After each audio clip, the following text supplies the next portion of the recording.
नमस्कार। CBSE class 9th क्षितिज हिंदी से आज का हमारा चैप्टर है चंद्रगहना से लौटती बेर। ये एक कविता है जो कि केदारनाथ अग्रवाल जी ने लिखी है। चंद्रगहना एक जगह का नाम है जहाँ से कवि लौटकर आ रहे हैं और खेत की एक मेड़ पर बैठे हुए हैं जहाँ वो प्राकृतिक सुंदरता का चित्रण इस कविता के माध्यम से कर रहे हैं। चलिए सबसे पहले हम केदारनाथ अग्रवाल जी का थोड़ा सा परिचय जान लेते हैं, क्योंकि कोई भी रचना हम पढ़ते हैं तो जिसने वो रचना लिखी है उसके बारे में जानना बहुत ज़रूरी होता है। केदारनाथ अग्रवाल जी का परिचय इस प्रकार है। इनका जन्म 1 अप्रैल 1911 में हुआ बांदा उत्तर प्रदेश में, और इनकी मृत्यु 22 जून 2000 में हुई।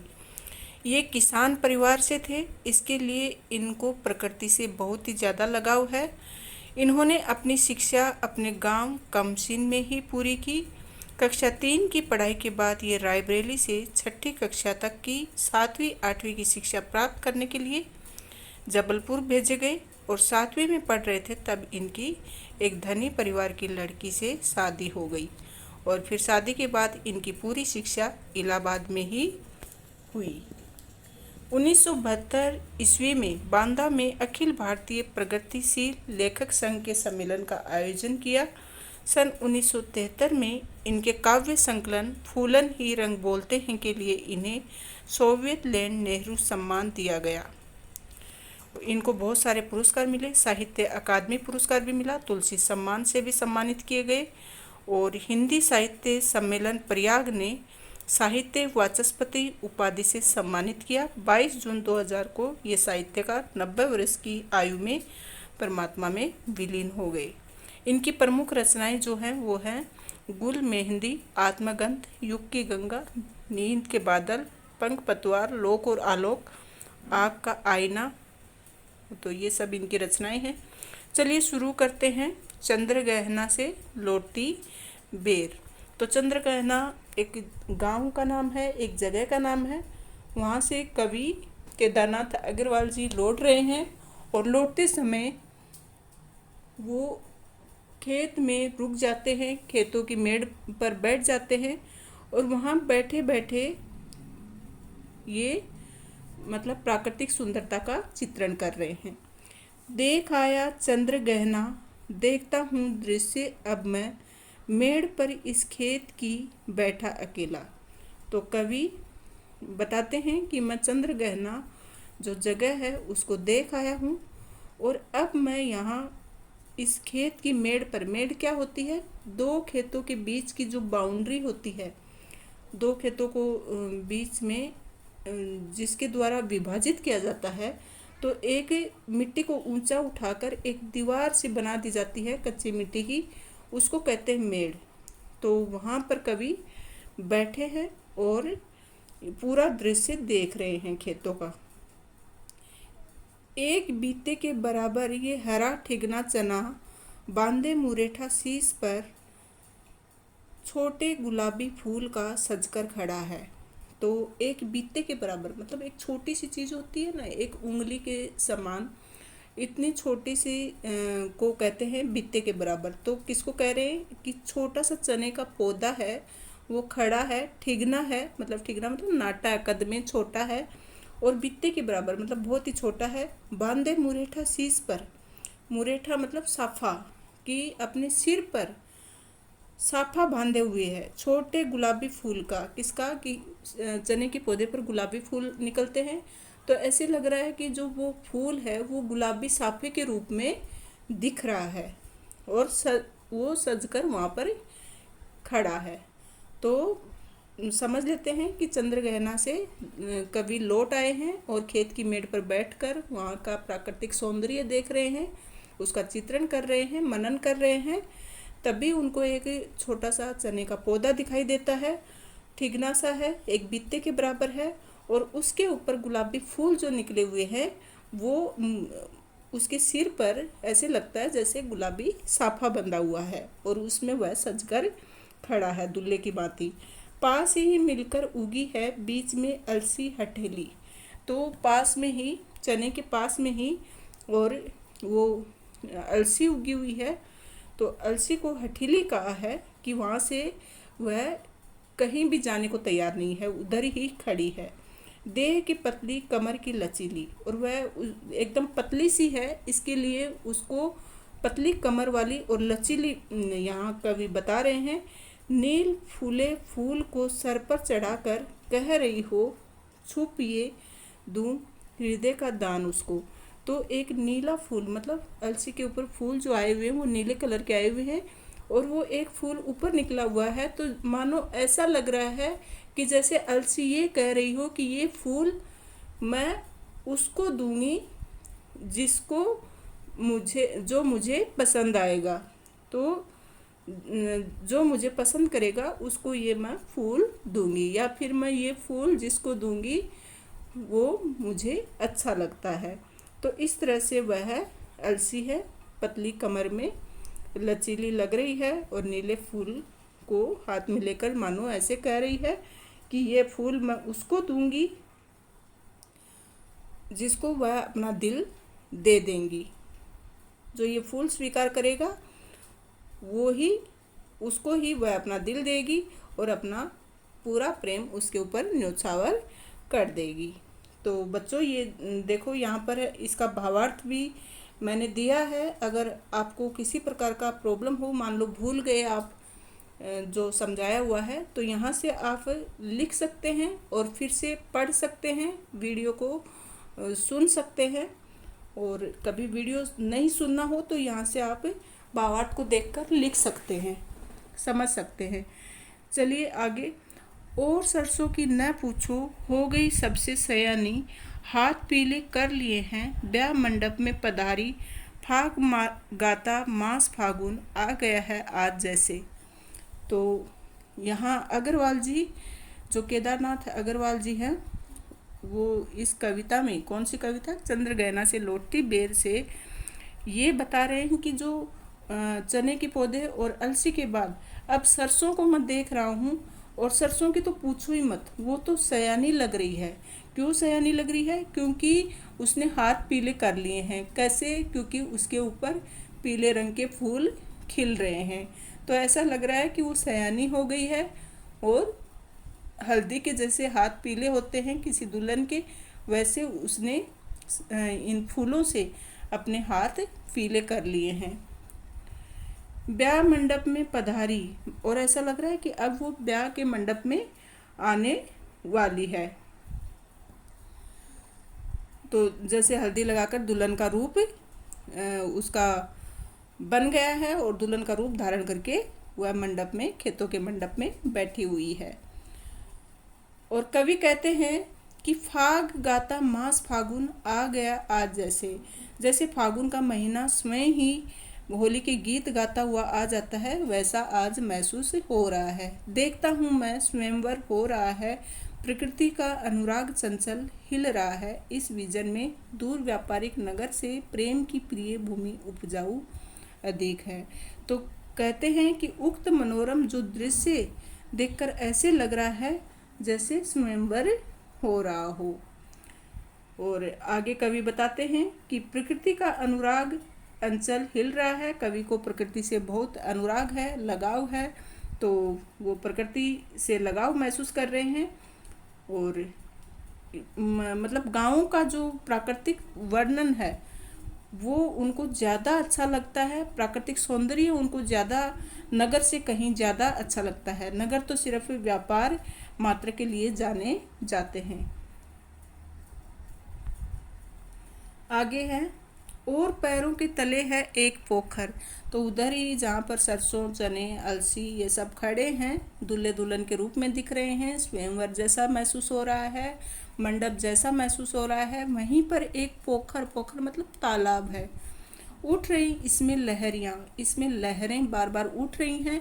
नील तल में जो उगी है घास भूरी, और पास में ही भूरी भूरी घास उगी हुई है, ले रही हैं वो भी लहरियाँ। तो वो भी लहर लहर लहरा रही हैं हवा से, हवा के झोंकों से वो भी लहरा रही हैं। एक चांदी का बड़ा सा गोल खंबा आँख को चमकाता और कई पत्थर के किनारे पी रहे चुपचाप पानी, प्यास जाने कब बुझेगी। तो कवि कहते हैं कि पास में ही एक तालाब है जिसमें लहरें हिलकोरे ले रही हैं और भूरी घास भी है जो कि हवा के झोंके से हिल रही है। और जो सूर्य की किरणें हैं जब वे तालाब में पड़ती हैं तो बड़ा सा गोल खंबा, मतलब चांदी का बड़ा सा गोल खंबा दिखाई देता है। जब सूर्य की किरणें और इसमें गिरती हैं तालाब में तो लंबी सी एक खंबे जैसे, चांदी के खंबे जैसे वो दिखाई पड़ती हैं, जो कि आँखों में बहुत चमक ला रही हैं। तो कवि कहते हैं कि तालाब के किनारे कई पत्थर पड़े हैं और वो पत्थर ऐसे लग रहे हैं, कई पत्थर किनारे पी रहे चुपचाप पानी, प्यास जाने कब बुझेगी। तो जो तालाब के किनारे बहुत सारे पत्थर पड़े हैं और जब तालाब की लहरें उन पत्थरों पर गिरती हैं तो ऐसे लगता है कि पत्थर चुपचाप पानी पी रहे हैं और ऐसा लग रहा है मानो पता नहीं इनकी प्यास कब बुझेगी, पीते ही जा रहे हैं, पीते ही जा रहे हैं। तो तालाब के पास में जो पत्थर है वो इस तरह से लग रहे हैं और प्यास जाने कब बुझेगी, मतलब समझ में नहीं आ रहा कि इन पत्थरों की प्यास कब तक बुझेगी। आगे देखो, चुप खड़ा बगुला डुबाए टांग जल में, देखते ही मीन चंचल ध्यान निद्रा त्यागता है।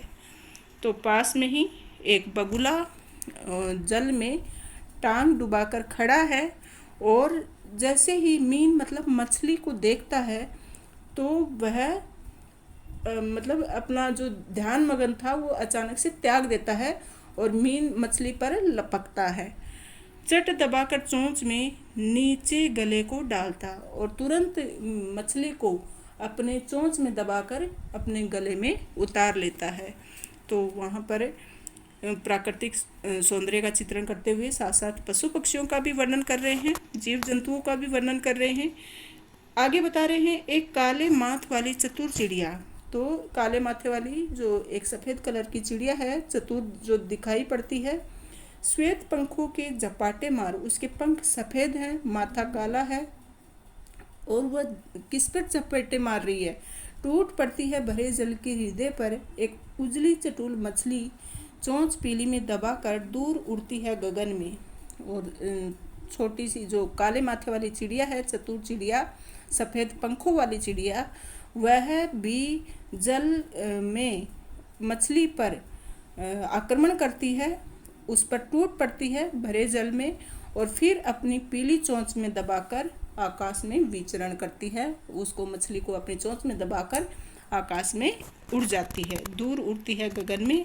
और यहीं से भूमि ऊंची है जहाँ से, और यहाँ मैं बैठा हुआ हूँ जहाँ मैं ऊंचाई पर बैठा हुआ हूँ, भूमि मतलब ज़मीन ऊंची है, यहाँ पर रेल की पटरी गई है और रेल की मतलब रेल आने वाली है, मैं उसका इंतज़ार कर रहा हूँ। तो यहाँ पर पटरी यहाँ से ही निकलती है, ऊंची ज़मीन से ही। ट्रेन का टाइम नहीं है, मैं यहाँ स्वच्छंद हूँ, जाना नहीं है।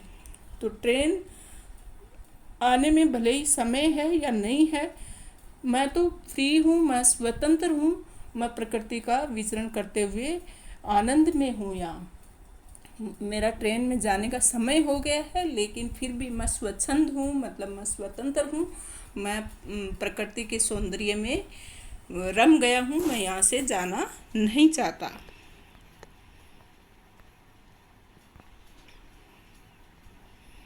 आगे कवि कहते हैं, चित्रकूट की अनगढ़ चौड़ी कम ऊंची ऊंची पहाड़ियाँ दूर दिशाओं तक फैली हैं। बांझ भूमि पर इधर उधर रींगवा के पेड़ कांटेदार कुरूप खड़े हैं। तो इन पंक्तियों के माध्यम से कवि कहते हैं कि चित्रकूट की पहाड़ियाँ जो थोड़ी थोड़ी चौड़ी और ऊंची हैं, दूर तक फैली हुई हैं और उन पहाड़ियों की बंजर भूमि पर केवल रींगवा नामक कंटीले और भयानक दिखने वाले पेड़ लगे हुए हैं। तो यहाँ पर चित्रकूट की छोटी और चौड़ी चौड़ी पहाड़ियाँ हैं और उन पर मतलब जो बंजर ज़मीन है उस पर सिर्फ रींगवा के पेड़ हैं जो कि कंटीले होते हैं और भयानक भी दिखते हैं और बहुत ही कुरूप लग रहे हैं। ऐसे पेड़ यहाँ खड़े हुए हैं। सुन पड़ता है मीठा मीठा रस टपकाता, सुग्गे का स्वर टें टें टें, सुन पड़ता है वनस्थली का हृदय चीरता, उठता गिरता सारस का स्वर।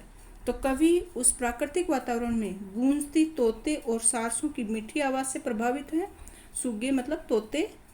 तो अचानक से उनका मीठा मीठा स्वर कवि को सुनाई देता है और इन पंक्तियों के माध्यम से वो कहते हैं कि जब वनस्थली में तोते का स्वर गूंजता है, टें टें की आवाज़ आती है, तो वे आनंदित हो उठते हैं।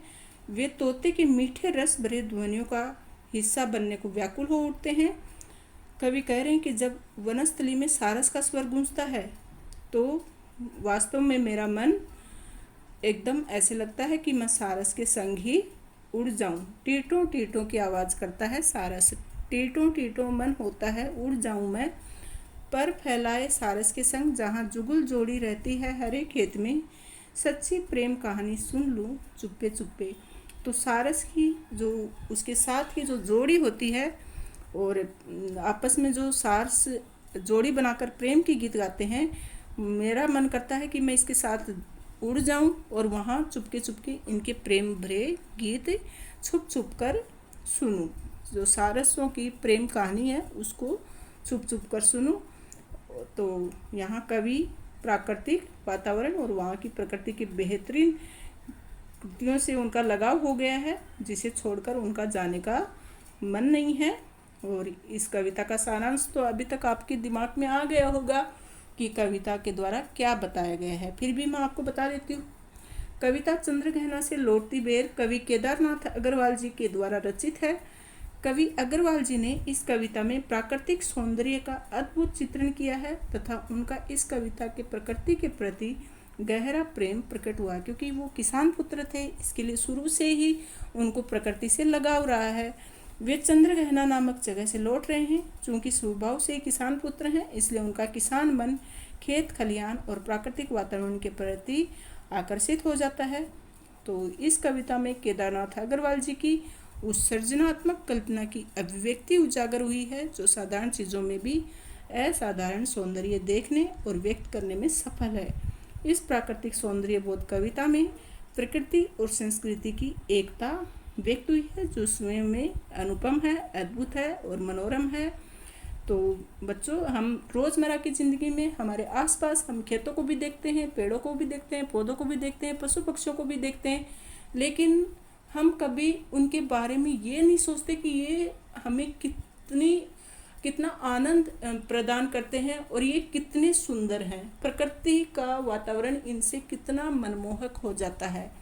धन्यवाद मेरे विद्यार्थी मित्रों, आपको अच्छे से ये कविता समझ में आई होगी। चंद्रगहना से लौटती बेर मतलब चंद्रगहना एक जगह का नाम है, लौटती मतलब वहाँ से लौटते हुए, और बेर का अर्थ होता है बार, मतलब एक बार चंद्रगहना से लौटते समय का ये दृश्य पूरा कवि ने इन पंक्तियों के माध्यम से रखा है, जो कि बहुत ही आनंददायी कविता है। मुझे तो ये कविता बहुत पसंद आती है और इसकी एक एक पंक्ति बहुत अच्छी है, आनंद देती है। आशा है आपको भी अच्छी लगी होगी। धन्यवाद मेरे विद्यार्थी मित्रों। अगर अच्छी लगी है तो वीडियो को लाइक ज़रूर करें, शेयर करें।